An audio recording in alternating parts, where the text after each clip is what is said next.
Have you ever felt stuck in an emotion?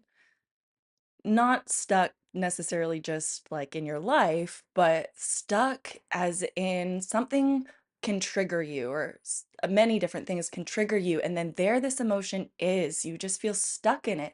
It doesn't matter what you're doing. You could be anywhere doing anything, but something could trigger you. And there that emotion is. You feel powerless to it. It's uncomfortable. It's unpleasant. You don't want it. You don't want the stories that come with it. You don't want the feeling of it. You don't you don't want it, but you don't feel like you have power over it. It has power over you. I know I was there in 2023, and that's why I'd been stuck for a while, but in 2023, I sought out EMDR therapy to help with this for me personally. And so I'm really inspired by something I heard one time that was like, I write in blood because people need to know how other people feel. And so, no quick 3 tips or whatever for this episode, just a really vulnerable story. Let's get into it. Welcome to the Mystical Movement Show, where creativity is created. We're here for a good time and talking about returning to our natural state of creativity, love, joy, and well being. This movement is about revealing yourself to yourself and sharing these mysteries together as one. Get the latest episodes and resources for dancing to the rhythm of your soul by signing up for the Moon and Movement Report at themysticalmovement.com/report. I'm going to talk first briefly about what EMDR therapy is and then go into my experience with it because I'm not a licensed EMDR therapist, just a happy recipient of its goodness. So, EMDR stands for eye movement desensitization and reprocessing. It was discovered in the 80s by a woman named Francine Shapiro and did clinical trials like through the 90s and stuff. And what it has to do with, so like I said, eye movement desensitization, Francine recognized a link between eye movement and painful emotions, and this exploration really became EMDR therapy. And it's not only with the eyes, though. So, one way to do it is looking left and right, like following a finger or doing something like that. And now, I personally did it with these 2 little buzzers type things in each of my hands, and so one would buzz in the left and then one would buzz in the right. So if you think of, like, when you're walking left, right, that you're making progress, you're going forward, and so basically, this has to do with the when you're in trauma, you're stuck in one of the hemispheres, and so bouncing back and forth between through it like a somatic, for example, in my hands, it through that trigger or sense that's happening, going left and right helps the brain move beyond just being stuck in that pain and can help progress you forward. And so you can also, I've heard, do it with tapping, like tapping once on the left, tapping once on the right, left, right. And I think different practices have different levels of efficacy, I believe. But so I did it with the little buzzers. Um, I discovered EMDR therapy when I was reading The Body Keeps the Score in 2022. That book was so transformational for me as far as recognizing my the body keeps the score, my own body telling me of trauma from my past, and helped me discover things like, oh, I don't just love to dance. I am healing through dance. I am transmuting past trauma through my body by processing emotions. Same with acting, the catharsis of going into these different emotional places as characters and working through that in these different experiences. And so The Body Keeps the Score was just a really impactful book for me. And one of the practices that it talked about for overcoming PTSD or dealing with and coping with PTSD was EMDR therapy. And it intrigued me at the time, but I didn't look too much more into it. So then, on January 1st of 2023, I was lying in bed. It was New Year's Day because we had been at a New Year's Eve party the night before, and I'd had that same feeling come up. It had gotten so bad. And for me, it was feelings of jealousy and possessiveness around my partner. Just so many different things would just trigger me. And we had been in Egypt the month before, and like you could be on this amazing trip, in another country, like just a place I'd wanted to go my whole life, and I was still miserable because of this emotion that just kept on coming up. And so it was New Year's Day, and I was like, this is not going to continue into my new year. I'm finding a therapist. I want to try EMDR therapy. And so I was living in Austin at the time, and I searched EMDR therapists, and I found this like therapy conglomerate who had some EMDR therapists, and I did their little survey, and they matched me with an EMDR therapist named Irene, which was so cool to me in that moment because Irene means peace, and that is just what I wanted. Like that's what I had been saying to myself this whole time, like, oh, I want peace. I want peace from this. This isn't me. Like I'd felt jealousy in the past, like as an emotion, like come and go, but it felt chronic. It felt like I could not get past it. And so I and it wasn't even so much like jealous of other, it was like a really distrusting feeling. It was like a fear of abandonment. It was really deep insecurity that I was ultimately feeling. And I was like, this has to go. I want peace. And so then I was matched with Irene, and I was like, okay. So we did our little preliminary call before any of the sessions, because I guess people don't typically just reach out for EMDR therapy. It's more like if you're going to a therapist, they might recommend you, or at least that's what she was saying to me on this intro call. And I was like, well, I really want to give it a try. Like, can we do a session? And she was like, so it doesn't really work like that. Like we have to set up a container, and then we're going to do it over a few different days. You're looking at like at least 8 weeks. And I was like, okay, actually that helps me trust it more. I know as a coach myself, like one-off sessions are good, but whenever you get someone into a container where you have this element of time passing and getting to come back to different things, as well as like the autonomy of doing things on your own a little bit in between sessions, like it just really helps the results be so much more lasting and ingrained. So I was like, okay, let's do this. And in the first session, she just wanted to get to know me. So I shared my life story with her over 55 minutes. And she's taking notes this whole time. She was really skilled in like the family dynamics, stuff like that too. So she's drawing it all out as I'm talking about my life. And at the end of it, she goes, how did you survive? And I was like, hmm. I know a journal prompt when I see one. How did I survive? And so that like that was just one of the things to kind of to get me going into this container. I was like, "Oh, right." There's something just validating about someone saying that to you too, but then also I was like, obviously there have been coping mechanisms come in. What are they? What are these trauma responses, these survival things that I have have in my life that are part of who I am, part of my personality, but are helping me survive from something that's no longer even a threat. Like, do I even need these coping mechanisms anymore? What are they? That got that ball rolling.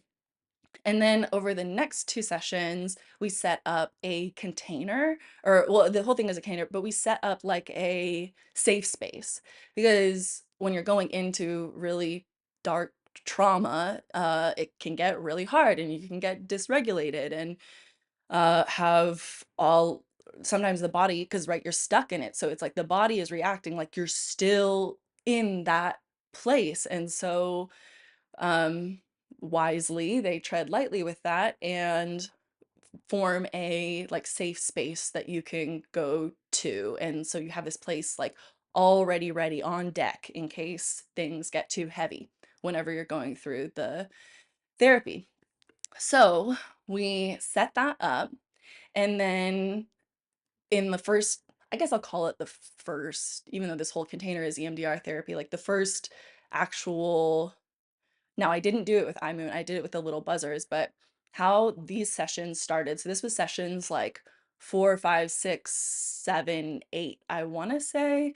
Um, we did several sessions of these where I would sit there with these two little buzzers in my hands. One's buzzing, and then in the right hand, and left and right. And there are different paces, like it can go quickly, they can go more slowly. And so I would sit there and close my eyes and just let anything come up. And then I'm not sure how long she set the timers for, but after a minute, maybe two, and it was probably different as we went through the different sessions. Like maybe I think it started a little quicker and then went longer. Um, but so I would just be in my own mind with those things buzzing. And then she'd be like, okay, and open your eyes, come forward. Like, what came up? And I would just start talking. Oh, well, really quickly too. Also, whenever we were setting up that container, we also set up a specific moment in time. So I knew that a lot of my feelings, my fear around betrayal and my fear and insecurity around like those jealousy feelings and stuff like that, I knew a lot of it had come from finding out about a massive betrayal about a decade earlier. And that had been a huge dark night of the soul for me, completely made me re-examine all of my belief systems, like family stuff, like all kinds of things. Like just life was never the same after that for me. And so that was the moment that I went back to. Like there was a specific like finding out. I was sitting on the couch, and so it's like this is the moment that I went back to and to start the EMDR sessions was when we were actually like looking at this moment in time, because there were like other things from my childhood that we could have gone to and stuff, but really specifically, especially around the feelings of insecurity, fear of abandonment, lack of trust, all of that emotion was really tied to this specific traumatic event. And so I I picked like the moment, yeah, that I was sitting on, like the person was talking to me, and it was almost like she called it like a train that takes off from the station, and you just go from there. And you're sitting in this train, and you see that situation happening, and then anything like you're just looking out the train windows, and whatever comes up, it can keep on coming past. So we started in that first session. In that moment, I'm picturing that moment, looking at that moment where I found this stuff information out, and then just saw where my mind would take me, and I all kinds of different things that felt related or not, whatever, didn't judge it, just came up. And so they would be like a moment where I would come forward and I would talk about what I had realized in those moments, and then I would go back under and be like in that space again and having the buzzing go. And then she would like call me up and we would talk about the stuff that I went to, and then I would go back down. So something that I actually really liked about this kind of therapy was just how much it was self-led. It was like myself processing this stuff versus just talking about it with someone who would then tell me their opinions or whatever. Like it was very self-led, which is something that I really liked as someone who believes we are all our own gurus. It felt really aligned in that way, in ways that other times of just going to a therapist I haven't enjoyed as much. And so um we did this over over several weeks. And now, one of the really, really interesting things that came up, and this I see all the time in my own coaching students, people come into this container, and it's not even just like there's magic in the curriculum and the stuff that we do together and the dance and the things that we share. But one of my favorite things is to see the way that the universe shows up in people's lives who have agreed to the container. And so they might come in with something one week and talk about, oh, yeah, there was this blah, blah, blah happened this week. And I'm like, oh my gosh, can't you see that this is so related to everything that we're working on and blah, blah, blah. And like, of all the things to come up, this would be the time. Or, they've always, one thing that happened recently with a girl was like, she's a dancer and she had been applying for a lot of different to be parts of different like showcases and performances, and she had never been accepted into one of someone she didn't like already know, and she did get accepted. And so it was just like this amazing thing to see in her life, and like just some as far as something new coming in. And so whenever I was in this, it was always really interesting to see what was coming up in my life that might not have seemed related to what we were working on, but then now in hindsight is like so clearly linked. So, what am I talking about? I One of the things that happened during this 8-week container was I um auditioned for a play, and I hadn't auditioned for a play in years, but it was this thing that it's like as the trauma was starting to lift, as we were unpacking this stuff, I was like, "Oh, I'm feeling like myself again. I'm feeling out of this stuckness. I'm feeling the forward momentum, the forward progress coming." Also a lot of just heavy emotions came with that too. It was like, "Oh, yeah, I had almost become numb because I was so tired of feeling these painful emotions." So I auditioned for this play, and I was like, "I'm gonna give it a shot."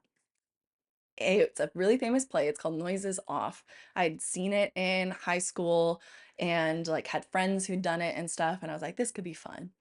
So I auditioned for this play, and I I was reading the script one day in bed. I threw my phone when I read the description of not a lawn, but rather the female character that I was auditioning for. It said, "She is a desirable property, well built and beautifully maintained throughout." I I threw my phone. I was like, this describes a lawn, not a human being." And now I'd read sexist things in the past, right? Or like, hey, I'm a female. I have experienced it before, but it just stood out to me so, so much. And it was a really interesting part now thinking back on it being something that came up during EMDR therapy as I was unpacking insecurity and stuff, is because I realized like how much of my life had just been dedicated to being desirable property, not this beautiful mind that I have. Fuck that, right? All that matters is the size of your tits. And it just, there was like a rage that I felt because, like I said, I was actually in a place where I was starting to feel emotions again and letting them come up and coming out of this numbness that I had stuck myself in because I was so tired of the pain. And just reading that was like, "She is a desirable property, well built and beautifully maintained throughout." I was like, "This is definitely one of the ways that I've coped." Like going back to that, how did you survive becoming desirable property? And that's not just even in a sense of like the male gaze, but I mean like people pleasing to every degree. a desirable property in friendships, a desirable property in work, a desirable property in relationships, and not just a multi-dimensional human being. It was the energy of 1,000 suns whose creativity has never been and never will be again.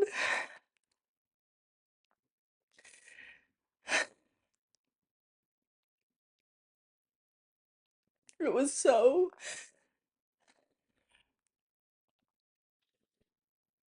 it was so eye-opening. I mean, I'm still unpacking it. I still see moments in which I am doing things in order to belong, in order to be loved. That's so human. It's so natural. But there was something about that moment that really turned a light bulb on. And it wasn't even actually in the EMDR therapy. Again, why I think it's so interesting whenever we show up for these when we're open to receiving, it can come in ways that we don't even expect. So I that was just this one huge epiphany. And then over over the weeks, I was integrating just everything that I was learning.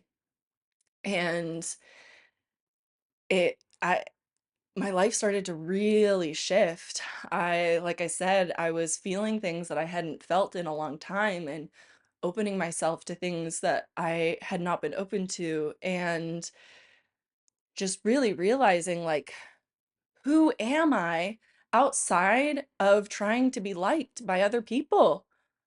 That was one of the biggest ways that I coped, and all the other ways that I was coping, or any like coping mechanisms in my life, were things that I was doing in order to be loved, in order to be liked, in order to belong.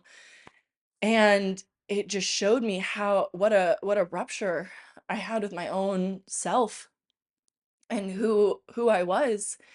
And no, that wasn't the first time that I'd ever been like, if you listen to my story episode, there was another time in my life where it was much more clear to me that I was like, I don't know who I am. Because part of the EMDR therapy, like, yes, we went through that one moment and experience, as far as like the anchor point, but then in each of those sessions, as I was sitting there just with those buzzers, letting anything come up, a lot of stuff from childhood came forward too. A lot of stuff that showed me why that moment was so traumatic too, why it had the impact that it had.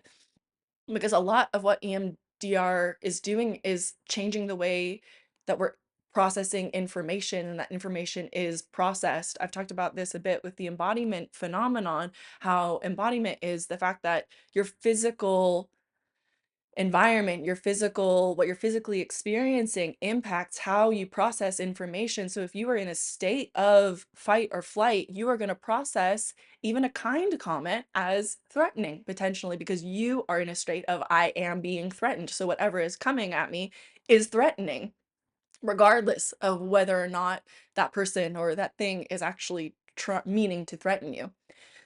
So that was like just a big part of the like processing the information. So it was changing like how I'm processing information. And so whenever I was thinking of who am I outside of belong, like, it was a little bit more exciting to me this time to ask, well, who am I? Because I felt like I was coming back to myself. And it actually wasn't too long after this that the relationship that I was in ended, ultimately, because it was like, as I started to become more and more myself, the I was all I wanted was peace. It didn't matter what I had to let go of in order to acquire that peace. So now we get to a really interesting point. I I'd wanted to do this episode on EMDR therapy anyway. I was getting ready to do it. And then a week ago, I find out that there had actually been a betrayal in 2021, something that I was being lied to about 2021, 2022, all the way into 2023. And so here I was trying to fix myself still because I was just still so insecure, because I was still just so traumatized that I needed to fix myself so that this relationship could work. Yeah, and come to find out, actually, I was right. My intuition was totally right. I I had been lied to and betrayed. Um, and but what's so interesting to me now is, like, I was still trying to fix myself, right? But either way, I wasn't trusting my intuition. I still thought that it was me, and that I couldn't trust my intuition because I was still so broken and still so traumatized. But either way, the healing, uh, the relationship dissolved either way. You know, as I healed, before I even found out the truth, this is a year later, I found out the truth. Um, but you know what? All is forgiven. Um, I'm not perfect. Hurt people, and healed people heal people. And so, in talking about, like, EMDR therapy is just one of the many healing modalities that we can explore. And, like, would I have it all go differently? No. One, because the plot, look at this twist. No, but, like, I it feels good to be on this side of it. I can say that. Um, I I I feel like I didn't really have exactly where I wanted to go with this episode.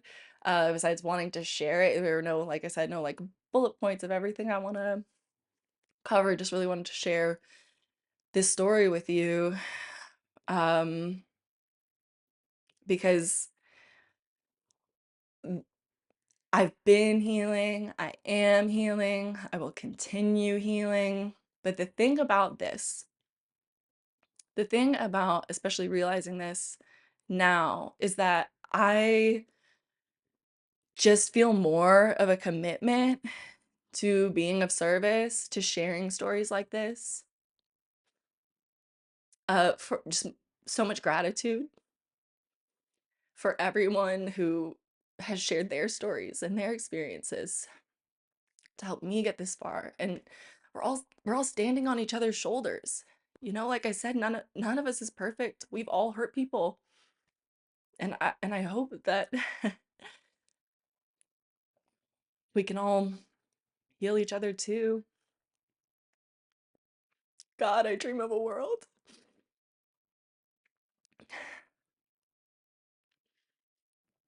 where we all love. Man, this is such an emotional episode, but I'm so here for it. I just love myself and I accept myself now, especially with big emotions. Because this doesn't feel like I said, "Oh, I'm just still so broken. I have to cry." Like, I feel the alchemy of sitting here and sharing this with you. I honor you for being here. I honor you for honoring my emotions, because it ain't easy out here. Clearly, you've heard me talk about trauma, like, that I've experienced trauma. No doubt you have. I know that we've all been hurt. And so all I can say to wrap this up is, yes, we may have been hurt, and that was not our choice. Our choice is whether or not we will heal ourselves and heal others. Will we create? And because that's the thing too, healing isn't the end goal. We're healing so that we can be ourselves to the fullest extent possible.